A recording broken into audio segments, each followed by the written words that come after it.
नमस्कार दोस्तों, हिंदी मंजूषा चैनल पर आप सबका स्वागत है।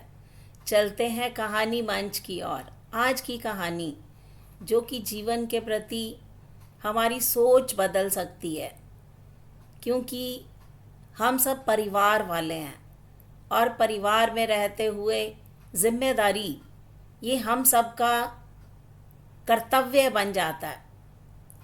तो आज की कहानी इसी विषय को केंद्र में रखकर राकेश मौर्य जी के द्वारा लिखी हुई है। कहानी का शीर्षक है लड़की मौका नहीं जिम्मेदारी।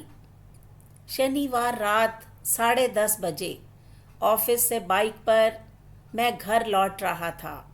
तभी मैंने देखा एक लड़की सलवार सूट पहने सड़क पर मदद के लिए इशारा कर रही थी।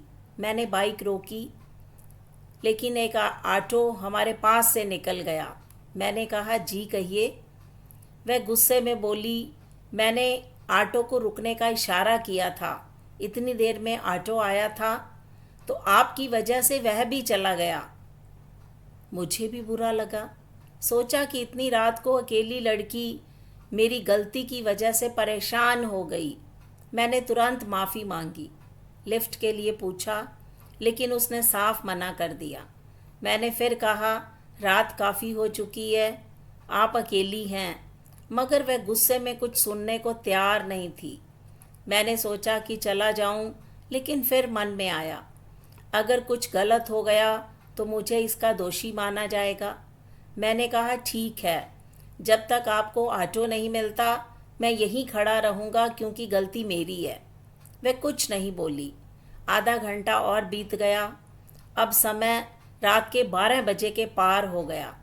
मैंने फिर से लिफ्ट देने की पेशकश की और कहा, अब तक आधा सफ़र तय कर लिया होता, यहाँ खड़े रहने का कोई फ़ायदा नहीं है।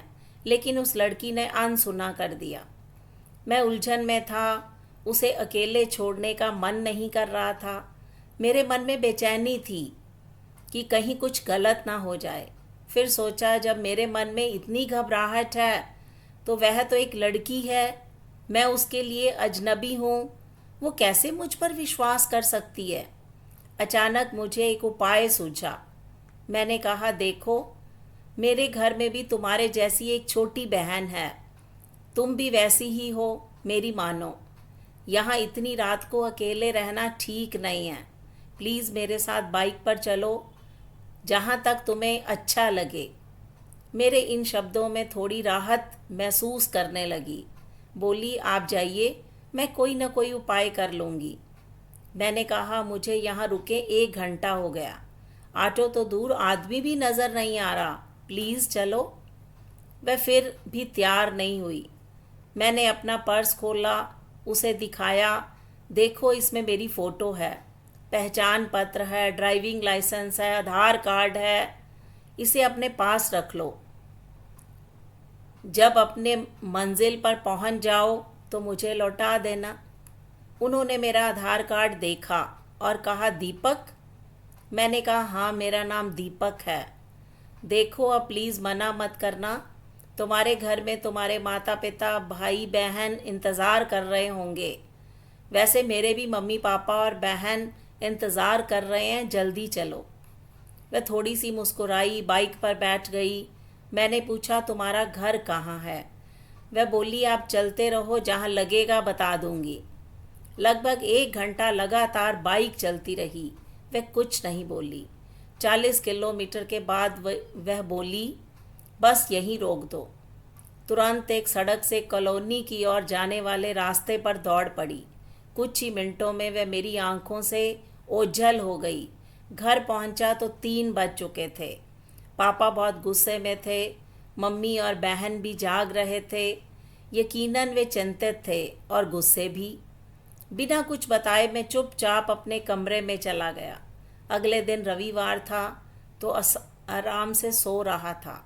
अचानक 11 बजे छोटी बहन ने आकर झकझोरा, भैया उठो, कोई लड़की आई है। उसके मम्मी पापा भी हैं, क्या कोई लफड़ा कर दिया है क्या?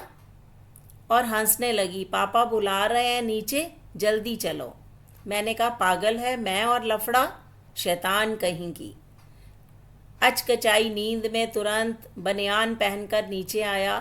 देखा तो वह रात वाली लड़की, उसके साथ एक अंकल आंटी थे। यह देखकर मैं हैरान रह गया।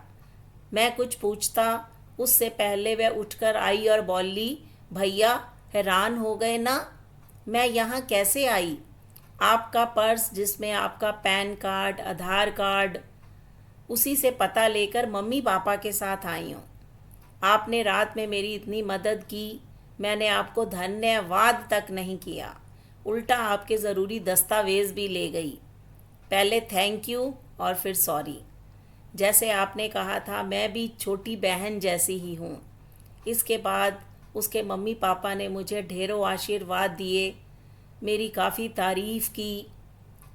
फिर अपने यहाँ आने का निमंत्रण देकर वे लोग चले गए। उनके जाते ही पापा ने मुझे सीने से लगा लिया और कहा, मुझे गर्व है तुझ पर दीपक, तूने एक अच्छे बेटे वाली बात की, मगर रात को ही बता देता तो अच्छा होता। बेकार में तुझे डांटा मैंने कहा, पापा आप भी तो मेरी भलाई के लिए चिंतित थे।